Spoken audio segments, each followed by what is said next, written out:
এবার শুনেন, মুয়াজ এবং মাজ বদরের যুদ্ধে অংশগ্রহণ করেছে, ছোট ছোট বাচ্চা 10-12 বছরে। বলতেছে একটা গুন্ডা আছে আমার নবীকে অনেক কষ্ট দেয়, একটা মূর্খ আছে, একটা সন্ত্রাস আছে আমার নবীকে কষ্ট দেয়, তার নাম আবু জাহেল। কি নাম?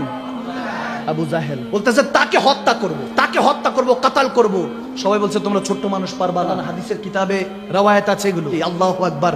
তারা যখন বলতেছে বদরের যুদ্ধে 313 জন, তারা 2 জনও গিয়েছে, বলতেছে আমার নবীকে যারা কষ্ট দেয় তাকে আমি শেষ করব। যখন মুয়াজ এবং মাজ আগাচ্ছে আগাচ্ছে, কাফেরদের সাথে লড়াই করছে, ছোট মানুষ তো তলোয়ারই আলগাইতে পারে না ঠিক মতো, কি যুদ্ধ করবে। তারপরে ইমানের শক্তি, ইমানের চেতনা অন্যরকম। এদিক দিয়ে অনেক কাফেররা দৌড়াইতেছে। এক কাফের আরেক কাফেরকে জিজ্ঞেস করে, কিরে আমরা 1000 মানুষ, মুসলমান 313 জন, ঠিক মতো খায়ও নাই, অথচ আবু জাহেল গতকালকে যুদ্ধের আগে উট জবাই করে আমাদেরকে খাওয়াইছে, বিরিয়ানি খাওয়াইছে, উট খাওয়াইছে, আমরা এখন শক্তিশালী, কিন্তু পালাইতেছে কেন সবাই? বলে জানি না, মুসলমানের গর্দান ফেলে দিতেছি, কিন্তু মুসলমান হাত থেকে তলোয়ার পড়তেছে না।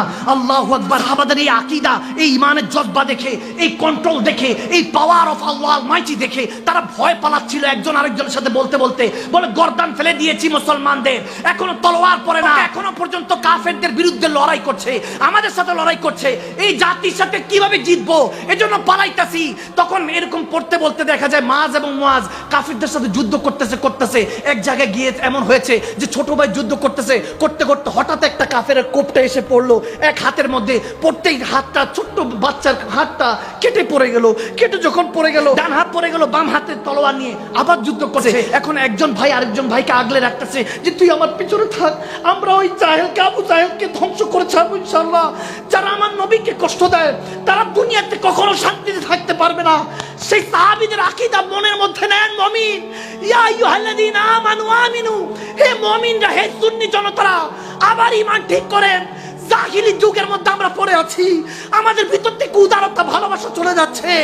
এই ইহুদি নাসাররা আমাদেরকে বর্বরতার যুগে ফিরিয়ে দিয়েছে, আমাদেরকে মুমিন তো দূরে থাক, বান্দা হতে দিচ্ছে না এই সব জিনিসের কারণে। এগুলো থেকে ফিরে আসো যুবক, মা বোনদেরকে বলছি ফিরে আসেন। মা খাদিজাতুল কুবরা প্রথম আমার নবীর জন্য দাঁড়িয়েছেন, কোন পুরুষ ইসলামে আমার নবীর জন্য দাঁড়ান নাই। মা খাদিজা দাঁড়িয়েছেন, আমার নবীকে কিছু বলার আগে আমি খাদিজাকে বলতে হবে। তার মানে বোঝা যায় মা বোন ভাই বাবা সবাই আমার নবীর জন্য দিওয়ানা হতে হবে। নবীকে পেলে আল্লাহকে পাওয়া যাবে। ফাত্তাবিউনি ইহবিবকুমুল্লাহ। মুয়াজ এবং মাজ যখন যাচ্ছে, কাটতে কাটতে একজন আরেকজনকে পাহারা দিয়ে, ছোট ভাইকে বড় ভাই আলাদা করে পাহারা দিচ্ছে যে তুই পিছনে থাক, তোকে মেরে ফেলবে নয়তোবা। এখন ছোট ভাই বলতেছে, ভাইজান আমার একটা বাম হাত কেটে গেছে, রগের সাথে হাত ঝুলে আছে, ব্যথা হচ্ছে, তাকলিফ হচ্ছে, রক্ত পড়ছে, কি করব? বলে কি করবি? বলে আমি পা দিয়ে এভাবে ধরি, আপনি এক কোপ দিয়ে ফেলে দেন। তারপরে বড় ভাই কেটে ফেলে দিল। আরেক জায়গায় দেখা গিয়েছে বড় ভাইয়ের বাম হাত কেটে গেল, এখন একটাই বড় ভাইয়ের ডান হাতটা শুধু বাকি, আর ছোট ভাইয়ের 2 হাত শেষ, এক হাত বড় ভাইয়ের শেষ। এখন কি করবে? বলতেছে ওই যে দেখা যাচ্ছে আবু জাহেল। একজন সাহাবাকে জিজ্ঞেস করলো, আবু জাহেল কোনটা? বলো ওটা।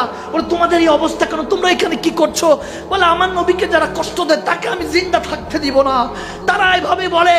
কাছাকাছি গেল, ছোট ভাইয়ের কাঁধের মধ্যে চড়ে বড় ভাই উঠলো, তার প্রথম ঘোড়ার পায়ে মারলো, তারপর গর্দানে মারলো। এত বড় শক্তিশালী আবু জাহেল, দুজন সাহাবায়ে রাসূল ছোট ছোট বাচ্চাদের হাতে নিহত হলো, অবস্থা খারাপ হয়ে গেল। আব্দুল্লাহ ইবনে মাসউদ রাদিয়াল্লাহু তাআলা কান্না করতে করতে হাদিসটা বর্ণনা করছিলেন। বলে আমি যখন হাদিসটা বর্ণনা করছি তখনও চোখ দিয়ে পানি পড়ছে, লেখাগুলি মুছে যাচ্ছে। তারপরেও বলতেছে আমার নবীকে তো ওই বাচ্চাদের মতো ভালোবাসতে পারলাম না। যখন এরকম ভালোবাসার নিদর্শন হলো, যুদ্ধ সমাপ্তি হলো, মুসলমানরা জয়ী হলেন। জয়ী হওয়ার পর পেয়ারা নবী জানতে পারলেন। বলে দেখো আবু জাহেল কোথায় পড়ে আছে। আব্দুল্লাহ ইবনে মাসউদ রাদিয়াল্লাহু তাআলা গেলেন, যাওয়ার পরে আবু জাহেলের অবস্থা দেখলেন যে পড়ে আছে, কিন্তু এখনো দম যায় নাই, তার দম এখনো যায় নাই, দম কিছুটা আছে। সে এসে বলতেছে আমি তখনও মুহাম্মদকে ঘৃণা করতাম, নাউজুবিল্লাহ, এবং আমার উত্তরসূরি কিয়ামত পর্যন্ত থাকবে, নাউজুবিল্লাহ। সে বলতেছে যে আমি ভবিষ্যৎবাণী করে দিয়ে গেলাম, আমার উত্তরসূরি থাকবে যারা মুহাম্মদকে পছন্দ করবে না, নাউজুবিল্লাহ, আমার হুজুরকে, রাসূলকে পছন্দ করবে না। তখন আব্দুল্লাহ ইবনে মাসউদ তখন তলোয়ার নিলেন যে গর্দান ফেলে দিবে। বলে গর্দান ফেলার আগে এখান থেকে একদম কাছা থেকে ফেলো, যাতে সবাই বুঝে এটা সর্দারের গর্দান। অর্থাৎ তার অহংকার তখনও মিশতেছে না। আল্লাহ তার কলবের মধ্যে খাতামাল্লাহু আলা কুলুবিহিম ওয়া আলা সামউহিম, তাদের কলবের, দৃষ্টির মধ্যে, শোনার মধ্যে, সবকিছুর মধ্যে আল্লাহ যখন মোহর মেরে দেয়, আল্লাহ বলেন যে তারা ঘুমের মধ্যে থাকে, তারা কখনো নবী চিনবে না, আল্লাহ চিনবে না। ওই জাহেলকে যখন আব্দুল ইবনে মাসউদ সাহাবায়ে রাসূল যখন গর্দান মেরে দিলেন, তখন আমার নবীর কাছে আবু জাহেলের গর্দান নিয়ে আসলেন। ইয়া রাসূলুল্লাহ, তার গর্দান উড়িয়ে দিয়েছি। বলে মুআজ এবং মাস কোথায়? তারা যখন আসলো, আমার নবী দেখতেছে তারা দুই ভাইয়ের হাতগুলি নিয়ে এসেছে, খোদবা খুঁজে টুজে নিয়ে আসছে। ইয়া রাসূলুল্লাহ, এতটুকু আপনাকে ভালোবাসি, আমরা ছোট মানুষ তো কিছু জানি না। আমার নবী বললেন, টেনশন করিস না, আমার কাছে আয়।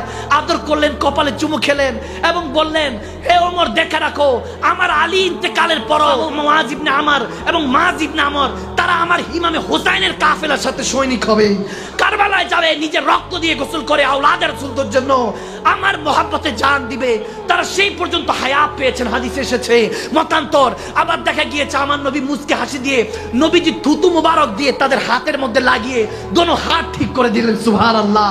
এবং দুই ভাই আবার হাতের মধ্যে তলোয়ার নিয়ে বলতেছেন, ইয়া রাসূলুল্লাহ, যতদিন বাঁচবো আপনার জন্য, যতদিন হায়াত দিয়েছে আল্লাহ, আপনার দ্বীন ও ইসলামকে কায়েম করব।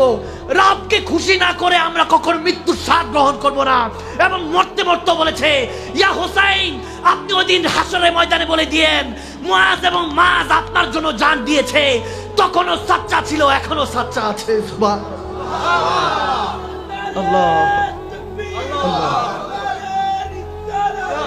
এবার উচ্চ আওয়াজে বলুন না, ইয়া রাসূলুল্লাহ।